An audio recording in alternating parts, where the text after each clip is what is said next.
We have some 1/8 inch Lawan sheeting that we ripped down to 3.5 inches. So we're gonna make shiplap for this whole back wall. So let's go ahead and get set up. We'll start popping that on. We're well underway with our shiplap, our kind of fake shiplap on this back wall here above the bed, behind the bed, above the bed. So I figured perfect time to show you. That's what it looks like when it's done before it's painted. And what we're using here is Lawan sheeting. We did 3.5 inches, but you can make it whatever works for you. And I actually just spaced it out with a couple pieces of, if I can reach it, this flooring here. So that's kind of the perfect spacing for what we're doing. Obviously, if you had wider planks, you probably want a little wider spacing, but that to me has a perfect balance of, it's looks pretty consistent and it's uniform. So once that gets painted, that'll really look good. Don't worry about that, where that strip was, all that'll get painted. We can just reach through the crack and paint that, so no big deal there. We do have 2 more strips to put on, and then we'll have to notch the last strip. The mattress does sit up actually above the countertop here, so we don't have to worry about going down to the next level there. We'll just go down to where that seam is, and that'll look good. But it came out really, really nice. Definitely dress that up. It's subtle, but it's a pretty big difference. So let's go ahead and get these last couple pieces on. Like I said, we ripped them down at 3.5 inches, measure across, make our cut. These are the scrap pieces I have, not scrap, but the end pieces off a 4x8 sheet. So we just put them on there. I am using silicone on the back of them to help hold and keep rattling down, and we don't have to put as many nails in there. And we're just using a 5/8 inch brad nail with my cheap little brad gun here. We pop it open. Here is the brads that we were using. Like I said, they're just 5/8 brad nails. You don't want anything long because there is stuff on the other side, and this stuff is thin, so you don't need anything long. So let's keep going here, and we'll show you the finished product in a couple seconds. Now that's done, let's actually, we're gonna run outside here. We have some more of these strips that we ripped down to 1.5 inches, and this is the pocket. It's actually not a pocket door, it's just a sliding door. I keep calling it a pocket door. It divides the bathroom from the bedroom. But anyway, Jessica wants to do a kind of a 3-dimensional design on here, so she took some tape. I already pulled the upright pieces off. She took some tape and laid out what she's looking for, so it's up to me now to create her vision. So we're actually just going to measure this stuff out. We'll put 2 uprights on here, cut them to fit, put a little silicone on the back to help glue them. We'll pop some brads in there, nail these up, and then we'll start filling in with all of our diagonal cross pieces. First one nailed up there. As you can see, we just measured over, picked a measurement, marked it on both sides. There's a mark there. There is a mark here somewhere. Might have to remeasure because I can't find it. Anyway, there it is. So 3 different spots, just because these things may warp a little bit. So we'll start, like I said, with our upright. We'll get our other one put on there, and then we'll start filling in. Should be fairly easy, I think. So once we have those on, like I said, we're going to start filling in, and I'm just going to hold them up here. They don't have to be, this is all custom, so it doesn't have to be exact. There's no exact measurement, so we're just holding them up there. I'm going to draw a line where it intersects and runs off the door there. We'll go ahead and trim them and then check fitment. Once we have them marked out, we cut our piece, and we just adjusted our chop saw to a 45-degree angle. Is about what these run. Again, it doesn't have to be any, you can change that, you can make them all different, you can do whatever you want when you're doing this type of thing. So we'll put that square there. As you can see, we are actually just ever so, well, we can adjust that. That's, yeah, right even with the edge of the door. So we'll pull that piece of trim, or that piece of tape off. We'll get some silicone on this and go ahead and pop that on. Moving along here, we got most of it done. We got 2 more pieces to go. A quick tip, as we're marking these, this is going to be the one that goes here, about there roughly. And if we mark it on this side and we try to cut it, we'd have to actually turn our saw the other way. So it needs to be marked on the opposite side. And if you take a scrap piece, line it up, you can line it up from the front side here and then just scribe a line and you have it transferred to the back. And kind of the same deal as you're putting these on. Some of them are just going to be random, and we could just move that one up there, but we're going to try and match that up. So what we're going to do is grab a scrap piece. Let me grab it. Hard to do with only two hands, but we'll line that up through there, and then we can just slide this piece up to match. Once you have that lined up, we can put a little tiny mark right there. The paint will cover up. And that once we pull that off, put silicone on it, we'll have something to line it up.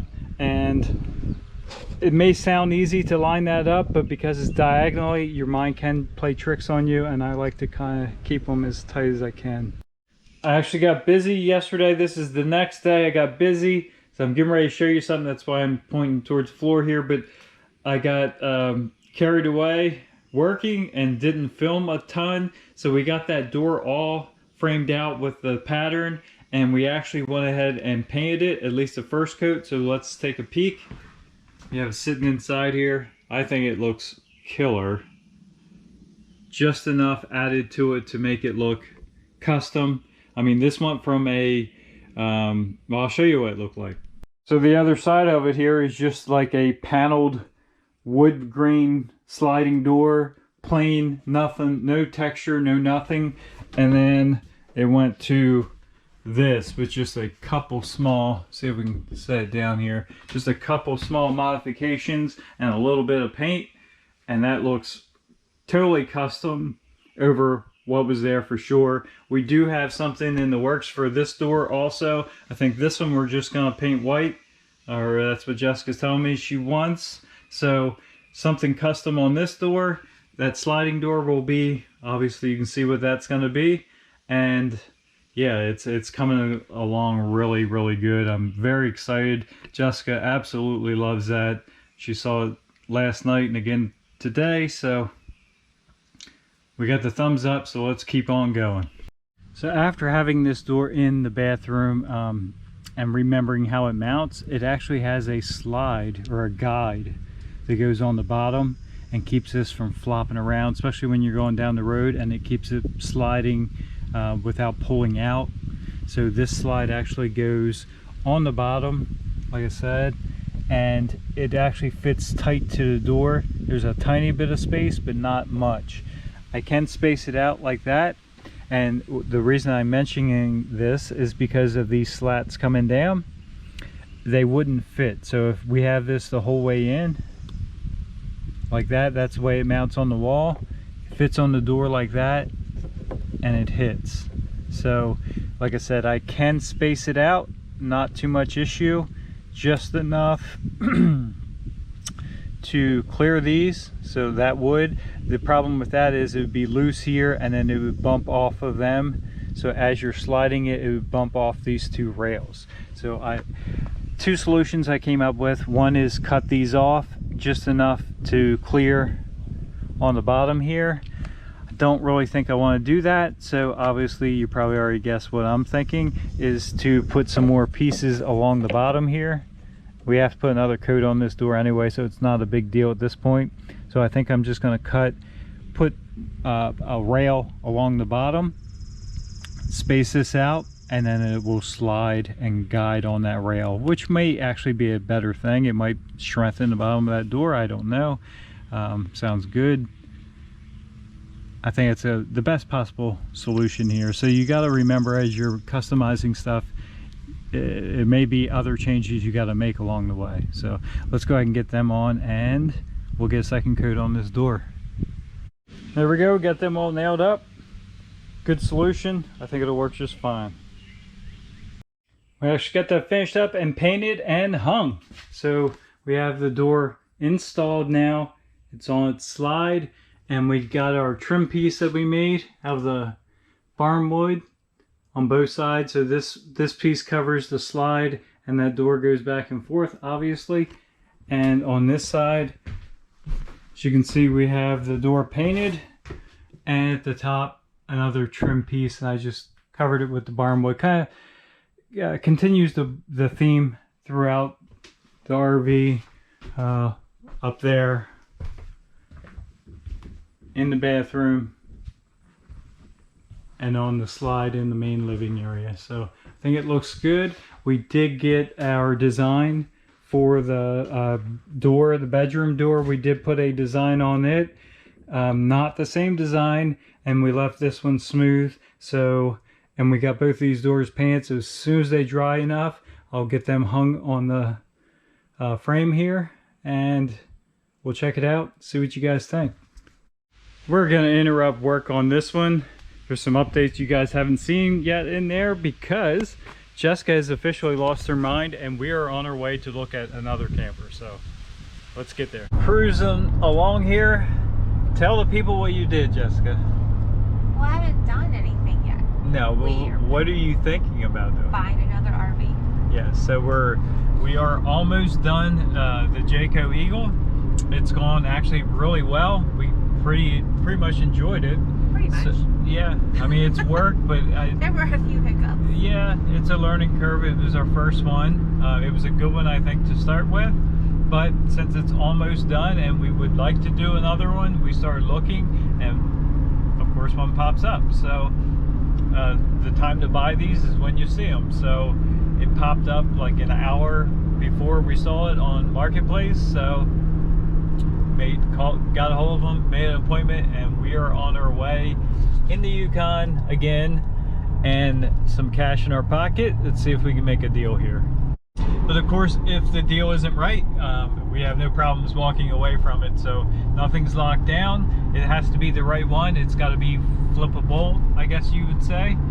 And Jessica, what? Flip-worthy. Flip-worthy, there you go.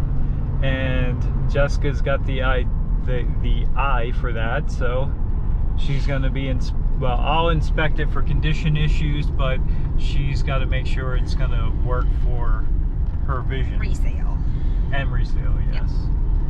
All right, let's get it checked out. Well, she did it.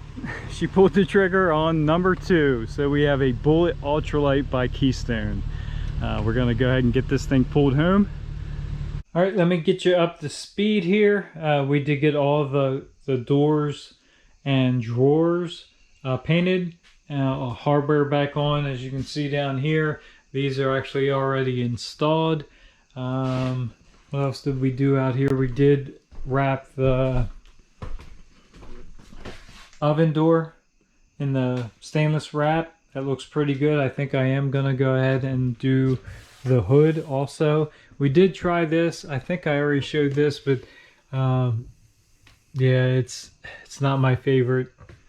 I think we might bail on that and just leave that, flip that back around, leave it black. But then all this stuff will be matching. We did get these little felt things in.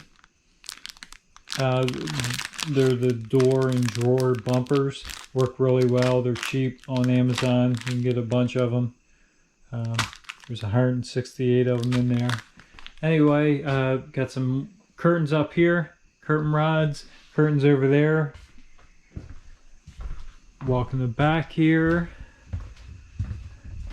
I did get these countertops redone.